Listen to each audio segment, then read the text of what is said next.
Si los dos estamos embarazados, los dos estamos protegidos y no nos pueden despedir.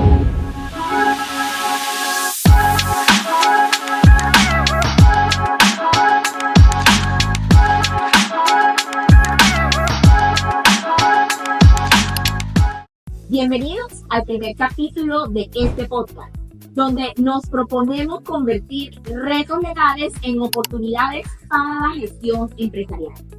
Yo soy Lea y junto con Alfredo y una deliciosa limonada nos proponemos conversar y reflexionar sobre normas que son de interés para el mundo del trabajo.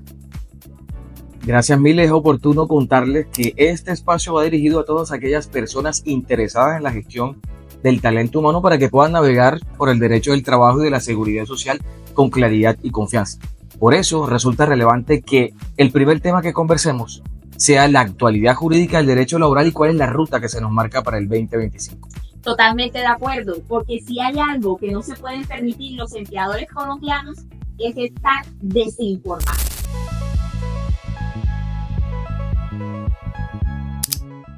Entremos en materia.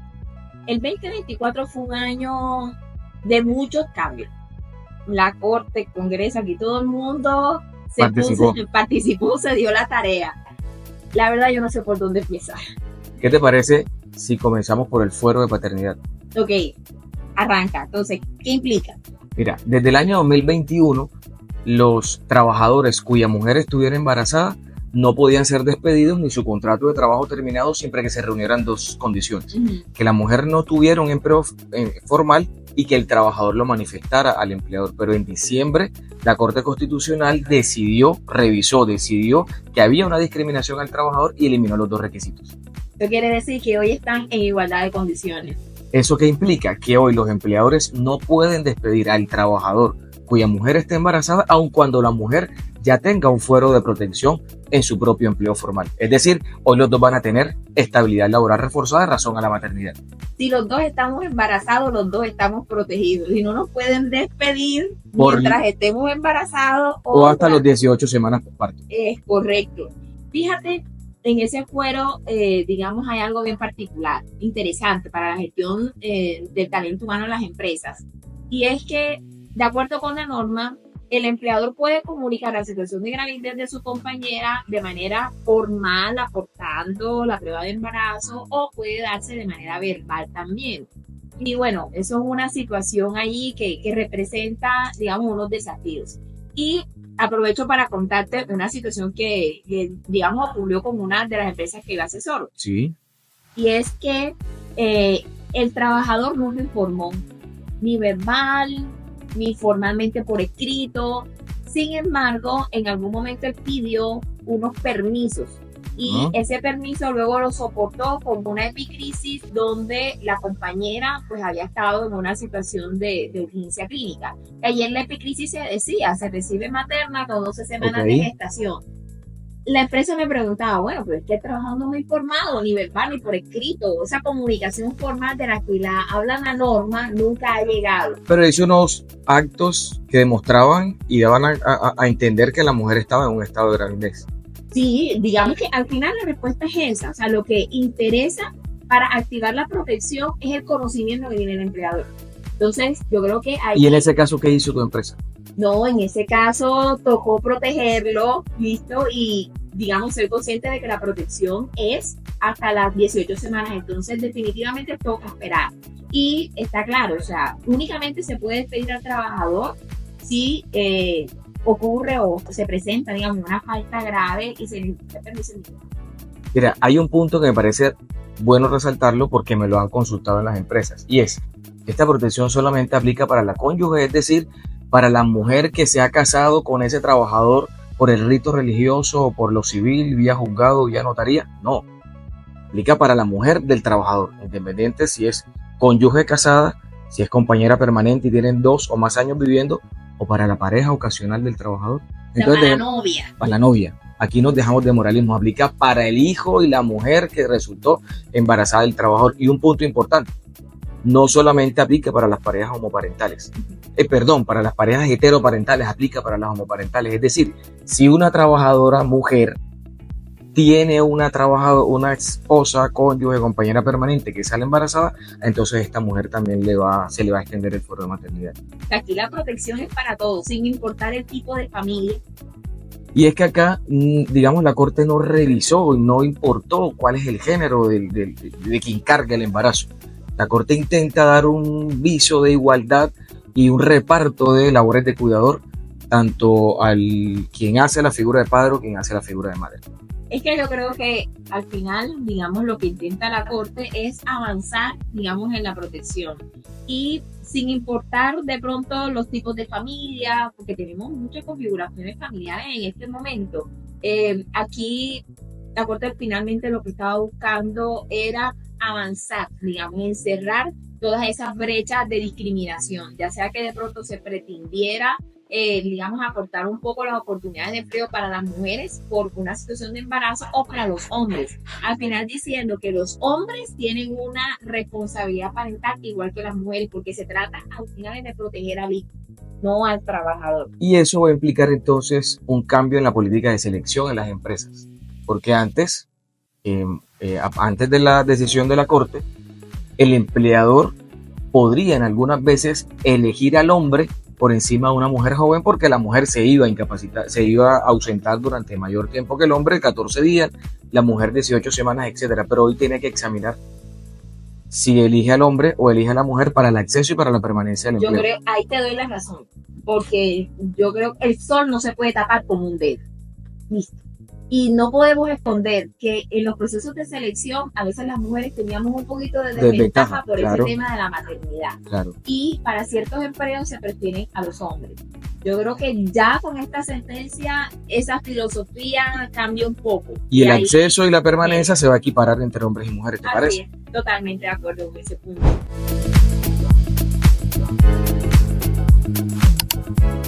Cambiando de tema, hablemos del salario mínimo. Ya sabemos que quedó fijado en 1.423.500 pesos.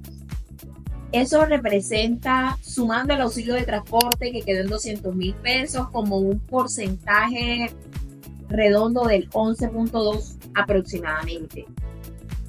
Y la verdad es que a mi modo de ver es un aumento fuerte, porque está puntos porcentuales encima del IPC. Y creo que de alguna manera va a contraer el empleo. Pero no solamente se agota allí. Recordemos que a partir del 15 de junio tenemos que enfrentarnos a la reducción de la jornada laboral. Que además no implica reducción de salario. Que no implica reducción de salarios. Y en esa medida vamos a tener que recalcular el valor de la hora extra, el valor de los recargos, porque eso sí se encarece. Ok, entonces allí vamos a tener que hacer una gestión de nómina y una planificación, digamos, fuerte, bien interesante en temas de costo. Pero bueno, matemáticamente yo creo que y en la planeación para el salario mínimo está más claro. Pero lo que suele tener muchas dificultades, dudas, preguntas para los empresarios es ¿qué hacemos? ¿Y cómo hacemos con los aumentos? ¿Qué le aplico yo a aquellos que no devengan el mínimo, sino que están por encima? Esa es una pregunta muy usual a principio de año por todos los empleadores. Y es, ¿le aumentamos el salario en la misma proporción del salario mínimo a aquellos que se ganan un peso más que el salario mínimo? Y la respuesta es no. A ver, la normatividad laboral, en ninguna parte de la normatividad laboral hay una norma que diga que quienes se ganan más que el salario mínimo hay que aumentarles. Sin embargo, otras corrientes de la Corte Constitucional, un poco más garantistas, dice que estamos en una economía inflacionaria, que el valor de la canasta familiar aumenta todos los años, luego entonces es coherente que el salario se incremente todos los años, al menos como incrementa el índice de precios al consumidor, porque si no, sube la canasta y el valor nominal sigue siendo el mismo, luego entonces el trabajador ganará un poco menos. Pero espérate ahí, porque la Corte no dice que hay que incrementarlo todos los años, sino que hay un principio constitucional que habla de que el salario debe ser mínimo, vital y móvil. Entonces, digamos, la traducción de esa movilidad es que yo no puedo quedar toda la vida ganando los mismos 5 millones de pesos, porque los 5 millones del año 2019 no son los 5 millones del año 2025. Ok, entonces, cierto es, o sea, completamente de acuerdo contigo en que no existe una obligación legal, pero si voy a aumentar, ¿qué indicadores tengo en cuenta? ¿Qué porcentaje subo? ¿Qué orientaciones puedes darle, digamos, a nuestra audiencia? Yo creería que el índice de precios al consumidor es una tasa justa, un porcentaje justo para incrementar y ajustar al movimiento del mercado. Y si yo no quiero aumentar el 5.2% de este año, yo quiero aumentar un porcentaje menos o quiero aumentar un porcentaje más. El empleador es libre de aumentar en el porcentaje que considere según la dinámica empresarial. Y si no le quiero aumentar a todos los trabajadores, nada más quiero aumentarle a un grupito, a los otros no. Puedes hacerlo, pero se te puede presentar algún inconveniente por violación al derecho a la igualdad, pero ya eso es una dinámica muy particular de cada empresa. Bueno, yo aconsejaría y sostengo que si le voy a aumentar a uno, lo aumento a todos en la medida de lo posible. De acuerdo.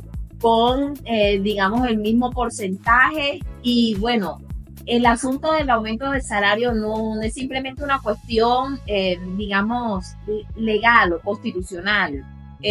También es un asunto de mantener salarios competitivos de acuerdo con, digamos, el sector económico donde yo me muevo como empresa. Y de alguna manera tener salarios justos en la empresa, digamos, un motivante para los trabajadores. Entonces, hay que tenerlo en cuenta siempre. Estoy de acuerdo.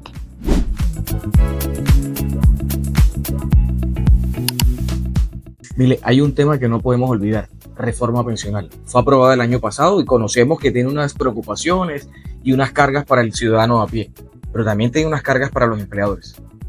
Sí, y unas cargas importantes. Una de las primeras, digamos, fechas y que se vencía ahora en enero 16 es pues, la necesidad de que el trabajador escogiera una administradora privada. La verdad, importante para el empleador que pudiera comunicar para que los trabajadores escogieran, etcétera. Pero temas gruesos que creo que hay que mencionar. Uno, el aporte se divide. Ya hay unos trabajadores que no están en transición y que necesariamente van a tener que cotizar en Colpensiones, y es muy importante que las empresas, los empleadores puedan socializar todas estas medidas con los trabajadores. Se aumenta el porcentaje de solidaridad pensional, entonces voy a tener que hacer mis ajustes, digamos, en la nómina. Y un tema que yo creo que no sé, todavía lo estoy meditando, y es el asunto de la obligación que se traslada a los contratantes de retener, administrar el aporte de los contratistas, persona natural. Entonces, yo ahora tengo que descontarle el 16% y girarlo al sistema. Y esta norma trae algo bien importante aquí. Y es que si yo no descuento, entonces yo soy responsable por ese aporte. Y a mi modo de ver, eso es una situación que perjudica al contratista. Porque algunas empresas van a optar o preferir no contratar personas, sino empresas. Bueno, a ver, yo pienso que ahí las empresas deben dejar un poco el drama. El empresario a su lista, en la pila de trabajadores, tiene que anexar la lista de contratistas, que seguramente son menos los contratistas que los trabajadores. Ajá. Listo. Y eso tiene una finalidad, y es prevenir la evasión y la elusión de los aportes a la seguridad social. Es decir, que al sistema de seguridad social lleguen todos los aportes de todos los ingresos que perciben los contratistas. Creería que no es una carga operativa demasiado amplia para los trabajadores. ¿Tú qué dices? Para los empleadores. Yo pienso que la gente sí se va a abstener, porque si me estás trasladando una responsabilidad legal que hoy no tengo, y resulta que si de pronto mi operador, mi auxiliar de nómina se equivocó y descontó un peso de menos, entonces me toca responder a mí de mi bolsillo. Yo prefiero, listo, trasladar esa responsabilidad a otra manera. Pero está bien, es la misma responsabilidad que tiene el empleador cuando no cotiza de manera correcta respecto de sus trabajadores, ¿no te parece? Sí, pero una cosa son mis trabajadores y otra los contratistas. Yo lo siento, Alfredo, pero refréscate, porque no, eso mira, no. Hay otro punto: no todo es malo, no todo es negativo. Mira que el gobierno nacional el año pasado creó el programa de empleos para la vida. ¿Y de qué se trata esto? Es darle subsidio a la generación de empleo nuevo a los empleadores. Entonces, plata, es decir, si se crearon empleos nuevos a partir de junio del año 2023, empleos para jóvenes entre 18 y 28 años, mujeres, discapacitados, personas adultas, etcétera, vamos a recibir unos porcentajes del salario mínimo por cada trabajador. Entonces, no todos los cambios son negativos. Tenemos que aplicar al subsidio, informarnos, presupuestarlos y ver cómo podemos invertir y retornar en beneficio a la empresa aquellos dineros que el gobierno nos pague por creación de empleo.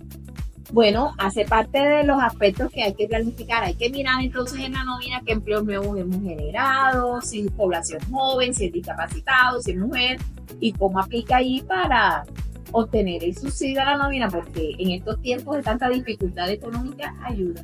Hay muchos temas que se nos quedan en el aire. Bastante. ¿Qué hacemos? Y vamos a dejarlo para un próximo capítulo. Pero que sean ellos los que nos digan Así es. cuáles temas de la actualidad jurídica les gustaría conocer. Nosotros los conversamos. Dejen en comentarios qué temas quieren ustedes que profundicemos para nuestro próximo capítulo. Así que despedimos y hasta una próxima cita. Nos vemos.